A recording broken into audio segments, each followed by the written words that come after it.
C'était pas mal là, non? Mais Fury Road c'était mieux, hein? Boum! Salut à tous, ici Aman, et on se retrouve pour un petit retour à chaud sur Furiosa, que j'ai eu la chance de voir en avant-première hier au Diagonal à Montpellier. Merci à eux, big up au Diagonal. Et que dire? Alors, la grande question que tout le monde va se poser, c'est est-ce que c'est un digne successeur à Fury Road? Et malheureusement, comme vous avez pu le voir dans l'intro, bah, la réponse c'est pas forcément. Ça reste un bon film, Furiosa, mais c'est pas vraiment possible de le mettre au niveau de Fury Road. Après, en même temps, Fury Road c'est un ovni. C'est pour moi, selon moi, c'est un chef-d'œuvre. Alors, c'est dur de définir ce qu'est un chef-d'œuvre, mais en soi, pour ce qu'il a voulu faire, Fury Road est juste absolument complètement accompli quoi. C'est un rythme effréné, c'est une histoire concise enfin, qui se passe en quelques jours au final, parce que oui, il y a quelques jours avec le fait qu'ils atteignent la Green Place, qu'ils reviennent, mais c'est quelques jours de course frénétique avec un scénario, parce que tout le monde se fout de la gueule de Fury Road, enfin tout le monde, en disant ouais le scénario il tient sur un post-it et tout, et en même temps oui et non. Oui, bien sûr que l'intrigue principale elle est simple, enfin l'intrigue de Fury Road, hein, désolé spoiler pour ceux qui l'ont pas encore vu, mais bon qu'est-ce que vous faites ici sinon, mais c'est on va à un endroit, on se rend compte qu'on peut pas y aller, et ben on revient et boum, le scénario il est aussi simple que ça. En même temps, il se passe tellement de trucs, le scénario il passe absolument pas par les dialogues. Après, tout le monde a encensé George Miller sur le fait qu'en effet, il voulait revenir à la base, à des films qui peuvent se voir et se comprendre uniquement visuellement, et c'est tout à son honneur. En même temps, il y a un scénario de fou hein, dans Fury Road. Que ce soit dans les scènes d'action, elle raconte tellement de choses sur les personnages, que ce soit les costumes, plein de petits détails, les décors, les petites répliques. Il y a un lore, il y a un univers hyper chiadé dans Fury Road. Donc, en soi, oui, c'est un ovni, c'est un chef-d'œuvre qui raconte ce qu'il a à faire de manière ultra efficace, ultra frénétique, ultra nerveuse et qui te fout une grosse claque dans la gueule. Est-ce que Furiosa est à la hauteur? Non, et en même temps, c'est pas vraiment fair de comparer les deux films. On va parler un petit peu plus spoiler après, quelques éléments en plus, mais voilà, il y a vraiment un rythme qui est beaucoup plus posé. Déjà dans Furiosa, déjà on raconte 20 ans d'histoire hein, dans le film, petit spoiler, voilà, teaser, mais on raconte vraiment, on part de l'enfance de Furiosa et on arrive quasiment jusqu'à Fury Road quoi, à la fin. Donc on n'est pas sur 2-3 jours de course-poursuite frénétique à travers le désert. Non, on se pose beaucoup plus, on prend beaucoup plus peut-être le temps de comprendre justement tout ce lore, en fait, toutes ces forteresses qu'on a dans les Wastelands, que ce soit la Bullet Farm, Gastown, la Citadel. On comprend beaucoup plus les relations entre ces différentes places, enfin places, les anglicismes, enfin entre ces différents lieux. On comprend un peu plus les relations entre les différents chefs de clan. Et ok, l'univers se pose, mais c'est vrai que l'intensité est moins au rendez-vous. Et c'est dommage parce qu'en fait il y a des scènes qui manquent juste, qui vont pas au bout en fait. Tout simplement, le film aurait pu aller plus loin. Des fois on se contente de survoler certaines interactions, certains faits, sans aller vraiment creuser en profondeur.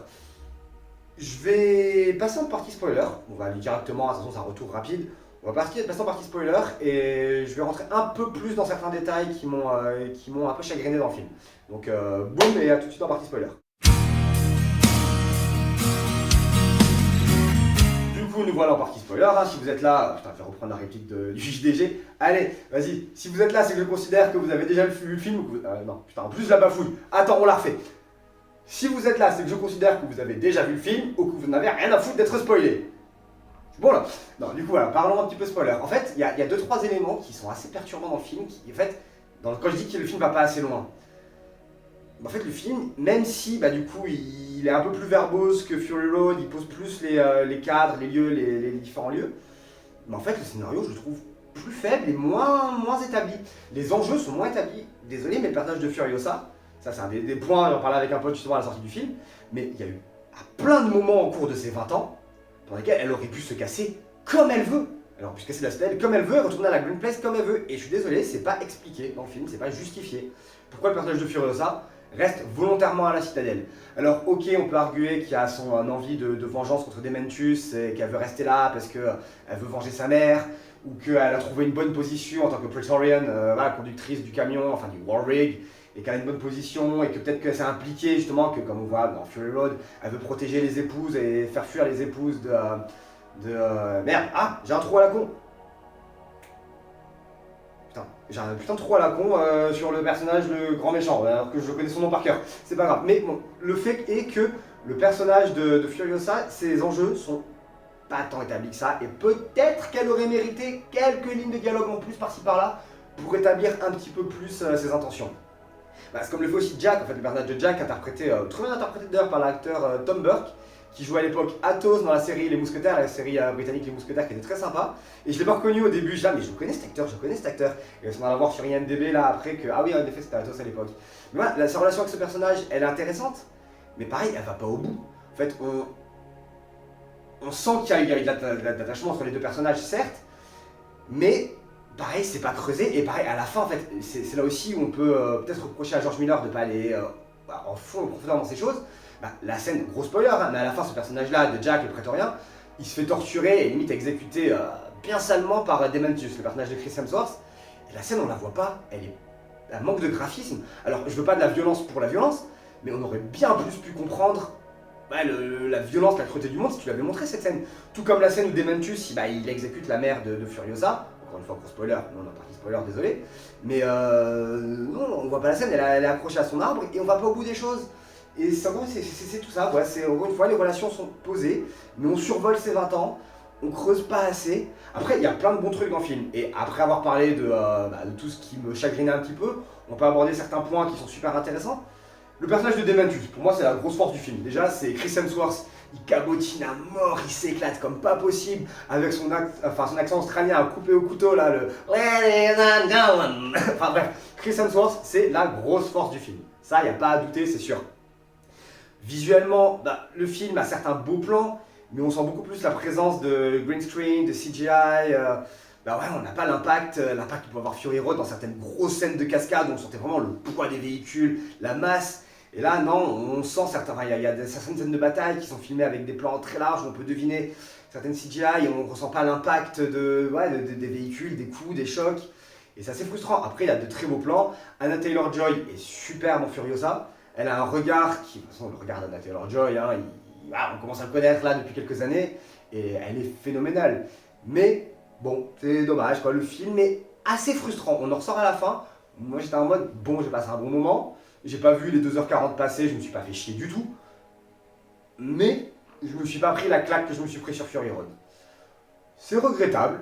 En même temps, c'est pas un mauvais film du tout, et c'était impossible de surmonter Fury Road. Comme j'ai dit, Fury Road, c'est une claque monumentale. Il y a aucun film qui y ressemble et qui te prend le trip et boum, qui te traîne dans le sable du désert et qui, quand tu ressors, t'es là. Ok, waouh. Là, non, à la fin, ouais, c'était cool, c'était une histoire Mad Max. Après, en parlant de Mad Max, le caméo de Max, il sert pas à grand chose, quoi, chronologiquement, qu'est-ce qu'il fout là. À la fin, bon, le personnage de Chris Hemsworth qui est transformé, Dementus qui est transformé en arbre. Pourquoi pas, mais je trouvais d'autres trucs qui auraient pu être plus poétiques. Là, c'est vrai qu'il y a plein de petites choses qui semblent un poil forcées et encore une fois qui ne vont pas au bout. Mais là, je me répète. Donc, pour ce petit retour au show, on va s'arrêter là. C'était quand même un très bon film, une très bonne expérience. Mais ne vous attendez pas à retrouver Fury Road. Je vous fais des gros bisous. On se retrouve très vite. Normalement, je voulais faire une vidéo sur Interview with a Vampire dans la semaine, mais le temps passe, et je me dis que je vais peut-être en faire une pour l'épisode 3 lundi, enfin pour les 3 épisodes lundi. Sinon, il faut que je continue Undertale encore, mais bref, tout ça, c'est pour plus tard. Abonnez-vous, laissez un petit commentaire, partagez, commentez, tout ça, la totale, toi-même, tu sais.